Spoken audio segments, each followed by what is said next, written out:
My name is Casper Blowers. I'm a machinist at Janicki and I work in the Building 5 machine shop. The main piece of equipment that I work with is a DMU 125. It's a 5-axis CNC milling machine. So a typical day for me, see what tools are going to be running for the rest of the day, make sure they're fresh, make sure that I have everything that I need to get me to the end of the day.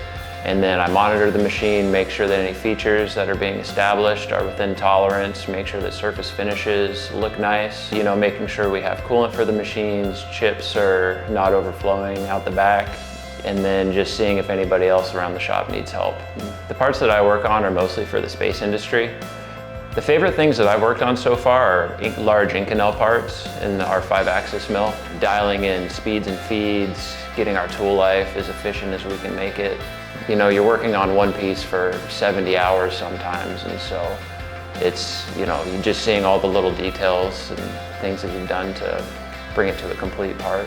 My favorite thing about Janicki is probably the opportunities that are in front of me. All different kinds of avenues as far as things to do. If I decide I don't want to be a machinist at one point, I can move in the direction of metrology, or I can move in the direction of programming, or trying to move in the direction of management. The opportunities are really limitless.